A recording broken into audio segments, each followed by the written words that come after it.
ஈரானுடைய மிக முக்கியமான ஒரு அதிகார வட்டம் தான் இந்த பேச்சுவார்த்தையில் பங்கெடுக்கிறது. அதே போன்றுதான் அமெரிக்காவினுடைய அதிகார வட்டம். நடுவுல நின்று செயல்பட போறது பாகிஸ்தானுடைய பிரதமர், பாகிஸ்தானுடைய இராணுவ தளபதி, பாகிஸ்தானுடைய அதிகாரிகள். பாகிஸ்தான் தான் நடுவர்களாக இருந்து இதை முன்னெடுக்க போகுது. ஈரான் தான் முன்னாடி நிக்குது, நாங்கெல்லாம் தோத்துட்டோம்னு சொல்லி எழுதுறீங்களே, இது நல்ல முறைதானா, இப்படியெல்லாம் எழுதலாமா என்று சொல்லி கண்டிக்கக்கூடியவர், உண்மையிலேயே அவங்க தோத்துக்கிட்டு இருக்கிறவங்களை நீங்க ஜெயிச்சுக்கிட்டு இருக்கிறேன்னு சொல்லி எழுதுறீங்க அப்படின்னு சொல்லி அமெரிக்காவினுடைய ஊடகங்களை கடுமையாக சாடுவது மட்டுமல்லாமல், மிரட்டிக்கிட்டு இருக்கிறவனுக்கு மிரண்டு போய் சமாதானம் பேச வந்துட்டு நாங்கள் ஜெயிச்சிருக்கிறோம் அப்படின்னு சொல்லி சொல்றாரு.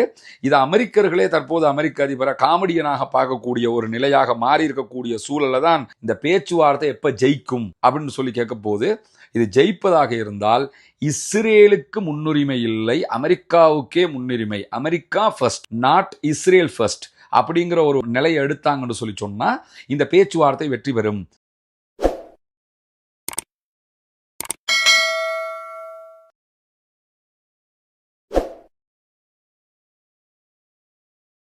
அன்புக்கினிய சகோதர சகோதரிகளே, நம் அனைவர் மீதும் ஏக இறைவனுடைய அமைதியும் கருணையும் உண்டாகட்டுமாக என்கிற உயரிய பிரார்த்தனைகளோடு, பாலஸ்தீனம் மீதான இஸ்ரேலிய ஆக்கிரமிப்பு இராணுவத்தினுடைய 2 ஆண்டு கால மாபெரும் யுத்தம், ஒரு மாபெரும் அழிவு தற்போது யுத்த நிறுத்தமாக மாற்றப்பட்டிருக்கக்கூடிய இன்றைய சூழல், இன்றோடு 183வது நாட்களை நாம் தாண்டி கொண்டிருக்கிறோம். இப்படியான ஒரு நாளில் ஈரானுக்கும் அமெரிக்காவுக்கும் இடையிலான ஒரு வரலாற்று முக்கியத்துவம் மிக்க சமாதான பேச்சுவார்த்தை தற்போது பாகிஸ்தானிலே ஆரம்பிக்கப்பட்டிருக்கிறது. நமக்கெல்லாம் தெரியும், பாகிஸ்தான் தலைநகர் இஸ்லாமாபாத்தில் இரு தரப்புமே நேருக்கு நேர் சந்தித்து பேச்சுவார்த்தை நடத்த இருக்கிறார்கள்.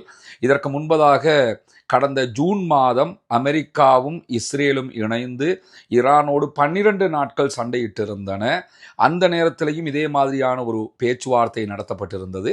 அதற்கு பிறகும் இன்னொரு பேச்சுவார்த்தை நடத்தப்பட்டு கொண்டிருக்கக்கூடிய சந்தர்ப்பத்தில் தான் ஓமான்ல ஈரான் மீது அமெரிக்க இஸ்ரேலிய தாக்குதல்கள் ஆரம்பிக்கப்பட்டு, இந்த 2 பேச்சுவார்த்தையுமே நீங்க எடுத்துக்கிட்டீங்கன்னா ஈரானுடைய அதிகாரிகளும் அமெரிக்காவினுடைய பேச்சுவார்த்தை அதிகாரிகளும் நேருக்கு நேராக ஃபேஸ் டு ஃபேஸ் சந்தித்து பேசிய ஒரு பேச்சுவார்த்தை கிடையாது. ஒரே பீடினுக்குள்ள இருப்பாங்க, 2 தரப்பும் 2 ரூம்ல இருப்பாங்க, 2 ஆள்ல இருந்துக்குவாங்க. நடுவுல யாரு பேச்சுவார்த்தையை நடத்துகிறார்களோ, ஓமான் நடத்துறாங்கன்னா ஓமான் என்ன பண்ணுவாங்கன்னா, ஈரான் சொல்றதை கேட்டுக்கிட்டு போய் நேரடியாக அமெரிக்காவினுடைய குழுவிடத்துல சொல்லுவாங்க, அமெரிக்கா சொல்றதை கேட்டுக்கிட்டு போய் ஈரானுடைய குழுவிடத்துல சொல்லுவாங்க. இதற்கு மறைமுக பேச்சுவார்த்தை அப்படின்னு சொல்லி சொல்லுவாங்க. இந்த மாதிரி தான் 2 பேச்சுவார்த்தைகள் ஈரானுக்கும் அமெரிக்காவுக்கும் இடையில நடைபெற்றது. ஆனா இன்னைக்கு நடக்கக்கூடிய பாகிஸ்தானுடைய பேச்சுவார்த்தையை பொறுத்தவரையில அப்படியான மறைமுக பேச்சுவார்த்தை எதுவும் கிடையாது. நேருக்கு நேர் ஃபேஸ் டு ஃபேஸ் சந்தித்து பேச இருக்கிறார்கள். அமெரிக்காவினுடைய துணை அதிபர் ஜேடி வான்ஸ் தலைமையில் அவர்களுடைய மிக முக்கியமான கடந்த கால பேச்சாளர்களாக இருக்கக்கூடிய ஜார்ஜ் குஷ்னர், அதே போன்று ஸ்டீவ் விட்காஃப் ஆகியவர்கள் இந்த குழுவோடு சேர்ந்து பேச்சுவார்த்தையில் கலந்து கொள்கிறார். அதே நேரம் ஈரான் சார்பாக ஈரானுடைய பாராளுமன்ற சபாநாயகர் ஹலீபாப் அவர்களும், அதே போன்று ஈரானுடைய ஃபாரின் மினிஸ்டர் அப்பாஸ் அராக்சி அவர்களும் பங்கேற்கிறார்கள். அவரோடு அவருடைய குழுவும் பங்கேற்கிறது. ஈரானுடைய மிக முக்கியமான ஒரு அதிகார வட்டம் தான் இந்த பேச்சுவார்த்தையில் பங்கெடுக்கிறது. அதே போன்றுதான் அமெரிக்காவினுடைய அதிகார வட்டம். நடுவுல நின்று செயல்பட போறது பாகிஸ்தானுடைய பிரதமர், பாகிஸ்தானுடைய இராணுவ தளபதி, பாகிஸ்தானுடைய அதிகாரிகள். பாகிஸ்தான் தான் நடுவர்களாக இருந்து இதை முன்னெடுக்க போகுது. இந்த பேச்சுவார்த்தை அமெரிக்காவுக்கும் ஈரானுக்கும் இடையில, ஈரான்ல புரட்சி ஒன்று வெடித்து 1979ஆம் ஆண்டு அமெரிக்கா வெளியேற்றப்பட்டு முழுவதுமாக ஆயத்துல்லா அலி ஹொமைனி அவர்கள் இருக்கிற காலத்தில் இது நடைபெற்றது.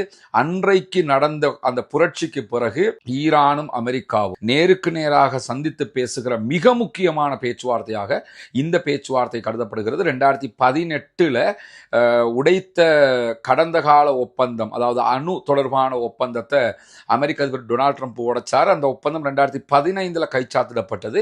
அந்த ஒப்பந்தம் கூட இவ்வளவு முக்கியமான ஒரு ஒப்பந்தமாக சர்வதேச மட்டத்தில் பார்க்கப்படுவதில்லை.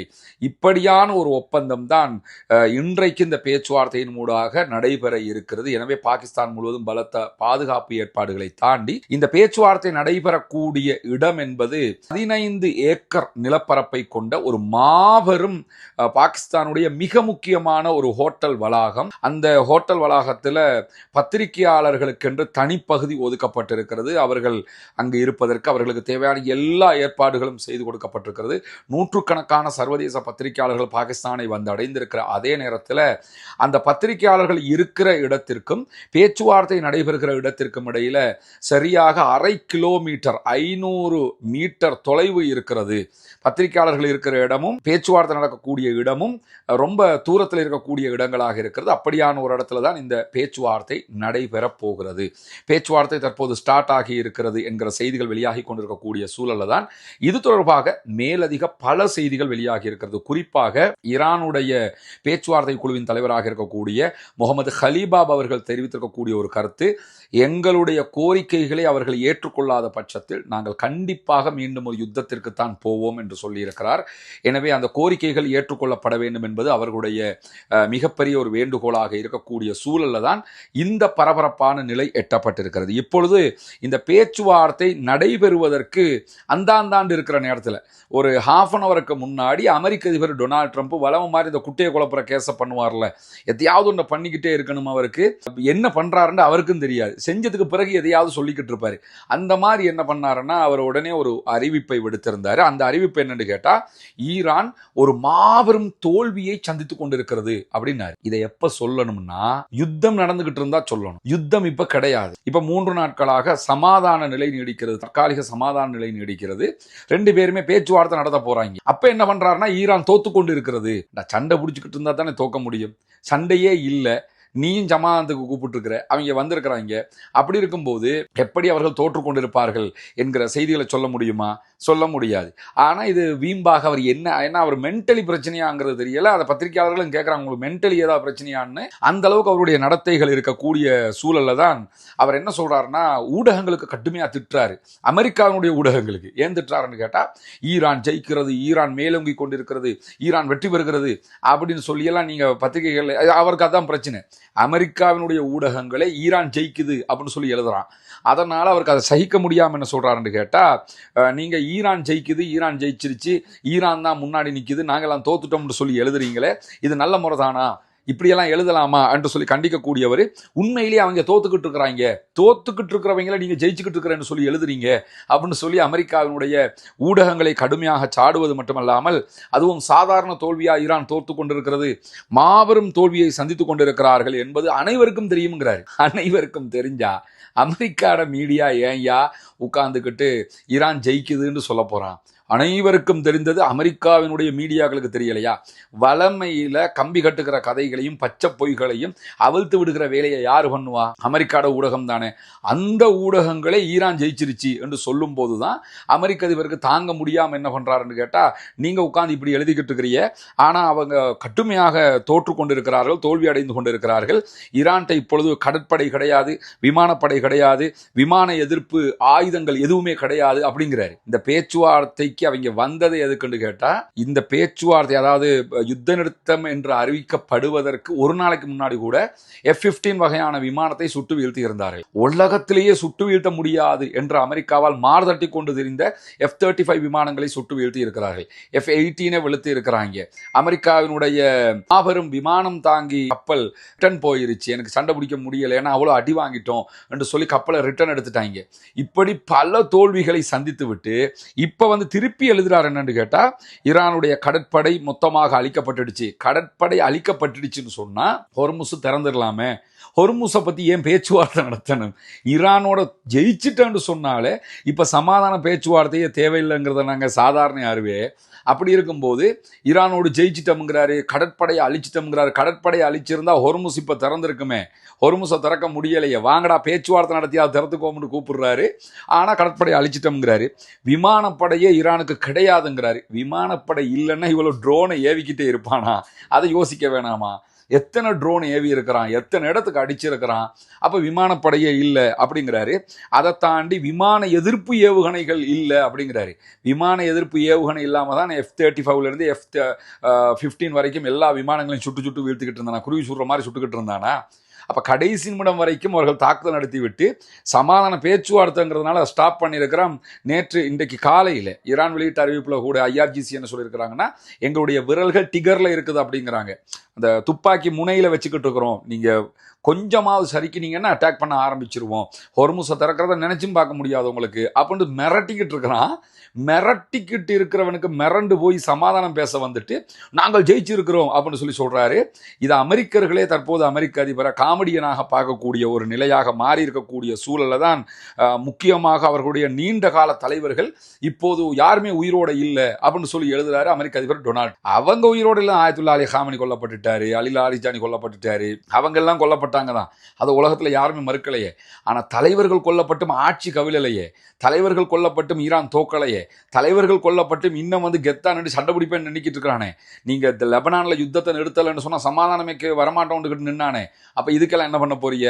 இது எல்லாம் சொல்லி போட்டு கிண்டலாக என்ன பண்றாருன்னு கேட்டா, அந்த அல் ஜசீரா வெளியிட்டிருக்கக்கூடிய செய்தியிலே என்ன சொல்றாங்கன்னு கேட்டா, இவ்வளவையும் வெளியிட்டிருக்கக்கூடிய அமெரிக்க அதிபர் கிண்டலாக அல்லாஹ்வுக்கே எல்லா புகழும் என்று சொல்லி இருக்கிறார். அல்லாஹுவையே கேவலப்படுத்துவதற்கு முனைகிறார் அமெரிக்க அதிபர் டொனால்ட் ட்ரம்ப். இந்த அமெரிக்க அதிபருக்கு வால் பிடிக்கக்கூடிய, அமெரிக்காவுக்கு முழுக்க முழுக்க ஜால்ரா அடிக்கக்கூடியவர்கள் தான் இனிமேல் இதை பற்றி யோசிக்க கடமைப்பட்டிருக்க. அவங்களுடைய ஈமான பத்தி அவங்க யோசிக்கிறேன். அல்லாஹ்வையே கேவலப்படுத்தி பேசிக்கிட்டு இருக்கிறான், அல்லாஹ்வையே அசிங்கப்படுத்துறதுக்கு நினைச்சுக்கிட்டு இருக்கிறான். அந்த மாதிரி காரியங்களை எல்லாம் பண்ணக்கூடியவனுக்கு பக்கபலமா நின்றுக்கிட்டு ஈரான் தோத்து நாசமானாலும் பரவாயில்லை, ஈரானை கேடுகட்டு போனாலும் பரவாயில்லை, அமெரிக்காவும் இஸ்ரேலும் ஜெயிச்சிடணும், அமெரிக்காவுக்கும் இஸ்ரேலுக்கும் பக்கபலமாக இருக்கக்கூடிய அரபு நாடுகளோட தான் நம்ம நிற்கணும், இந்த மாதிரி எல்லாம் நினைக்கக்கூடியவங்க இந்த மாதிரி வார்த்தைகளை எல்லாம் கொஞ்சம் யோசிச்சு பார்க்கணும்.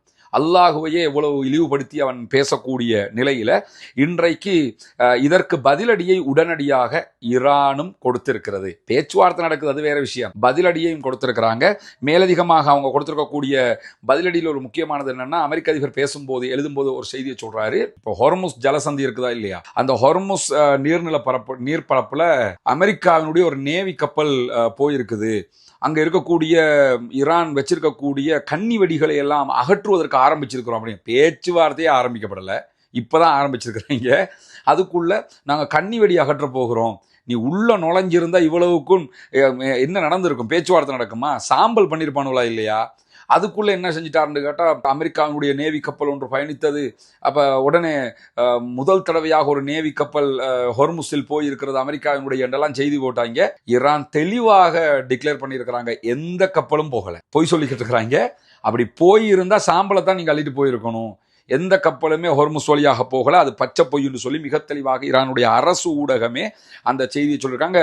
ஹொர்முஸ் முழுவதும் ஈரானுடைய அண்டர் கண்ட்ரோல்ல இருக்குது அப்படிங்கிறத புரிஞ்சு கொள்ளுகிறார். அதே நேரத்தில் இன்னைக்கு இந்த பேச்சுவார்த்தைக்காக வரும்போது ஈரானுடைய தூதுக்குழு தனக்கான பெயராக நாங்கள் ஈரானுடைய டெலிகேஷன்ஸ் அப்படின்னு சொல்லாம அவங்க என்ன பேர் போட்டுக்கிட்டாங்கன்னா, மினாப் 168 அப்படின்னு சொல்லி போட்டுக்கிட்டாங்க. ஈரானுடைய டெலிகேஷன்ஸ் தான் அவங்க, பட் அவங்க போட்டிருந்த பேர் என்னன்னா மினாப் 168 என்பதை தான் போட்டிருந்தாங்க.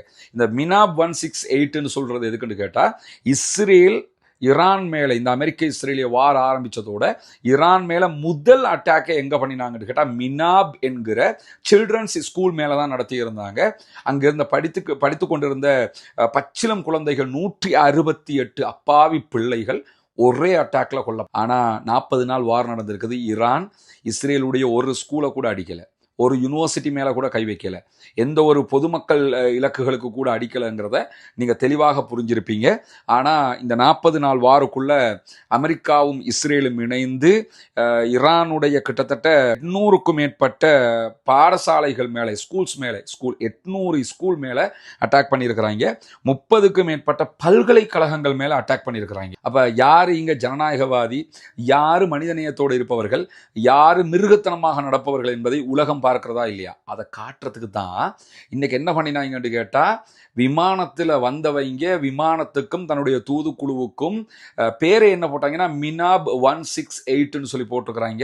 அந்த சேர்ல எல்லாம் அந்த குழந்தைகளுடைய போட்டோக்கள் வைக்கப்பட்டிருந்ததை எல்லாம் நீங்க புகைப்படங்களை பார்த்துருப்பீங்க. அது எதுக்குன்னு கேட்டா, எங்களுடைய பிள்ளைகள் கொல்லப்பட்டிருக்கிறார்கள், எங்களுடைய பல்கலைக்கழகங்கள் அழிக்கப்பட்டிருக்கிறது, எங்களுடைய ஸ்கூல்ஸ் அழிச்சிருக்கிறாங்க, ஆனா நாங்க எதையுமே அப்படி பண்ணல, நாங்க யுத்தம் தான் பண்ணினோம், டிஃபென்சிவ் யுத்தம் தான் பண்ணினோமே தவிர நாங்கள் அநியாயம் பண்ணவில்லை என்பதை உலகத்திற்கு காட்டி நாங்கள் ஜனநாயக ரீதியாக இதை அனைத்தையும் எதிர்கொள்வதற்கு தயார் என்பதையும் அழகாக ஈரான் ஒரு பாடமாக உலகத்திற்கு படித்து கொடுத்திருந்ததை நம்ம பார்க்க முடிகிறோம். அதே நேரத்தில் இன்றைக்கு இந்த பேச்சுவார்த்தை ஆரம்பிக்கப்படுறதுக்கு முன்னாடி ஈரானுடைய ஒரு முக்கியஸ்தர் சொன்ன ஒரு செய்தி அல் ஜசீரா சுட்டி காட்டுகிறது. அது என்னன்னு கேட்டால், இந்த பேச்சுவார்த்தை எப்போ ஜெயிக்கும் அப்படின்னு சொல்லி கேட்க போது, இது ஜெயிப்பதாக இருந்தால் இஸ்ரேலுக்கு முன்னுரிமை இல்லை, அமெரிக்காவுக்கே முன்னுரிமை, America first not Israel first அப்படிங்கிற ஒரு நிலையை எடுத்தாங்கன்னு சொல்லி சொன்னா இந்த பேச்சுவார்த்தை வெற்றி பெறும். எங்க மேல அட்டாக் பண்ணினது அமெரிக்காவோட தேவைக்கு இல்லை, இஸ்ரேலுடைய தேவைக்கு. எங்க குழந்தைகளை கொண்டது இஸ்ரேலுடைய தேவைக்கு, காசாவில் பிள்ளைகளை கொள்றது இஸ்ரேலுடைய தேவைக்கு, லெபனான்ல கொள்றது இஸ்ரேலுடைய தேவைக்கு. எனவே இஸ்ரேல் தான் இந்த அநியாயத்தை பண்றான். நீங்க இஸ்ரேல் ஃபர்ஸ்ட் என்கிற இடத்தை தூக்கிட்டு அமெரிக்கா ஃபர்ஸ்ட் என்கிற இடத்துக்கு வந்துட்டீங்கன்னு சொல்லி சொன்னா பேச்சுவார்த்தை ஜெயிக்கும், சண்டை இருக்காது, யுத்தம் இல்லாம போயிடும், எல்லோருமே நன்றாக இருக்கலாம் அப்படிங்கிற அற்புதமான ஒரு செய்தியை ஈரானியர்கள் இன்றைக்கு விடுத்திருக்கிற அதே நேரத்தில் இஸ்லாமாபாத்தில் பேச்சுவார்த்தைகளுக்கு முன்பதாகவே ஈரானுடைய கோரிக்கைகளை அமெரிக்கா ஏற்றுக்கொண்டிருக்கிறது என்கிற செய்திகளும் வெளியாகி இருக்கிறது. பாவம் ட்ரம்ப். ஏன்னா ஒரு பக்கம் நீங்க சொல்றதெல்லாம் நான் செஞ்சிருவேன் அப்படின்ட்டு, இந்த பக்கம் வந்து நான் யார் தெரியுமா அப்படின்னு சொல்லி ட்வீட் போட்டுக்கிட்டு இருக்கிறது. அதுக்கு சொல்றது என்ன, அவர பார்வையில் பார்த்தா உண்மையிலே அவர் தான் பேப்பர் டைகர். நேட்டோ கண்ட்ரிஸுக்கு எல்லாம் என்ன சொல்லுவாரு, நீங்களாம் பேப்பர் டைகர், காகித புலிகள் அப்படின்னு சொல்லி சொல்லுவாரு. உண்மையிலேயே இந்த ஆள் காகித புலின்னு சொன்னா காகிதத்துக்கு கேவலம். அந்த அளவுக்கு இந்த ஆளுக்கு என்ன சொல்லணுமா, எக்ஸ் புலின்னு தான் சொல்லணும்.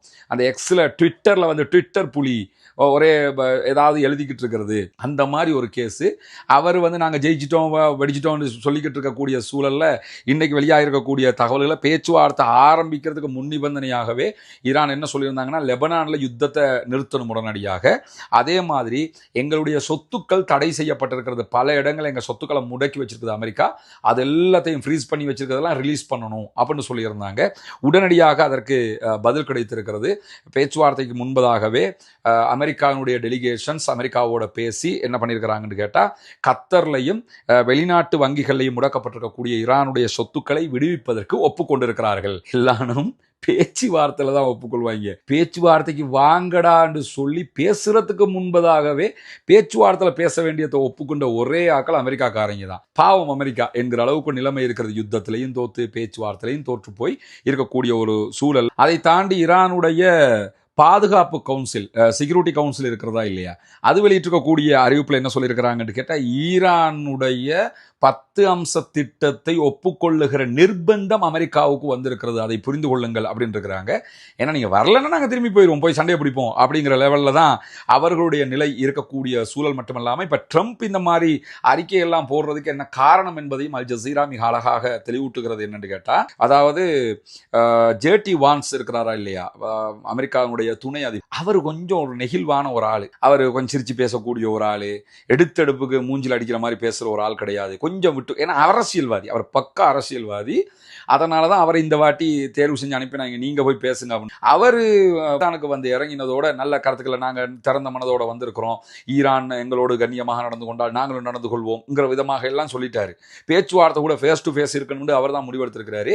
இந்த மாதிரி அவர் நடக்கிறதையெல்லாம் பார்த்தா தலைவனுக்கு எங்கேயோ புகைய ஆரம்பிச்சிட்டு, ஜேடி வான்ஸ் இதில் பேச்சுவார்த்தையை நடத்தி ஜெயிச்சுட்டு வேற மாதிரி கொண்டு வந்துட்டாருன்னா, நம்ம இராணுவத்தை அனுப்பி டொனால்ட் ட்ரம்ப் தோத்தாரு, பேச்சுவார்த்தையில் போய் ஜேடி வான்ஸ் ஜெயிச்சிட்டாரு அப்படின்னு ஆயிருமே, ஈரானுக்கு கொடுக்க வேண்டியதெல்லாம் கொடுத்துவிட்டு எல்லாம் யுத்தத்தை நிறுத்துங்கன்னு சொல்லி. ஏன்னா யுத்தம் நடத்துவதில் ஜேடி வான்ஸுக்கு உடன்பாடு கிடையாது, அவர் பலமுறை சொல்லிட்டாரு. அப்படி இருக்கும்போது இந்த மாதிரி பண்ணிட்டாருன்னா அது பெரிய பின்னடைவாக போயிருமே அப்படிங்கிற காரணத்தினாலையும் உடனே இப்படி அங்கே பேச்சுவார்த்தைக்கு குழு போய் நிற்குது. நீங்கள் கேட்குறதெல்லாம் தர்றோம்டாச்சு, வாங்க எங்களோட சமாதானம் பேசுவோம்னு சொல்லியாச்சு. அதுக்கடையில் எங்களுடைய நேவி கப்பல் போனது, நாங்கள் ஜெயித்து கொண்டு இருக்கிறோம் என்று சொல்லி எல்லா மீடியாவுக்கும் திட்டி தீக்கிறாருன்னா இந்த ஆளுடைய மனோநிலை எப்படி இருக்குங்கிறத நம்ம புரிந்து கொள்ளுகிற அதே நேரத்தில் அமெரிக்காவுக்கும் இடையில பேச்சுவார்த்தைகள் ஃபேஸ் டு ஃபேஸ் ஆரம்பமாக இருக்கிற அதனுடைய செய்திகள் வருகிற போது நம்ம உடனுக்குடன் உங்களுக்கு கொண்டு வர தயாராக இருக்கிற அதே நேரத்தில் மேலதிகமாக இஸ்ரேலுடைய ஊடகமாக இருக்கக்கூடிய ஹரேட்ஸ் வெளியிட்டிருக்கக்கூடிய அறிவிப்பில் இஸ்ரேலிய பிரதமர் பெஞ்சமின் நெத்தன்யாஹுக்கு தன்னுடைய யுத்த நடவடிக்கைகளை உடனடியாக குறைக்க வேண்டும் என்கிற அழுத்தத்தை அமெரிக்க அதிபரும் அமெரிக்காவும் கொடுத்திருக்கிறது என்கிற செய்திகள் செய்திகள் வெளியாகி இருக்கிறது. குறிப்பாக பெய்ரூத் மேல அட்டாக் பண்றதை உடனடியாக நிறுத்தணும் இருக்கிறாங்க.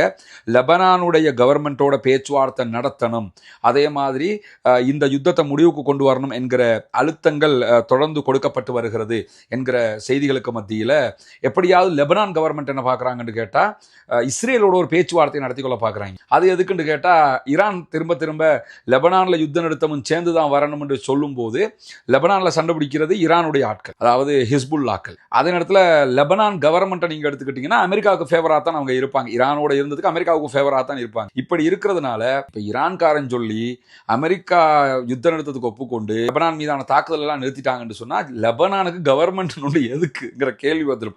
அதனால தான் நாங்கள் இஸ்ரேலோடு பேச்சுவார்த்தை நடத்துவதற்கு தயாராக இருக்கிறோங்கிறாங்க. இஸ்ரேல்காரன் அவங்களை கணக்கெடுக்கவே இல்லை.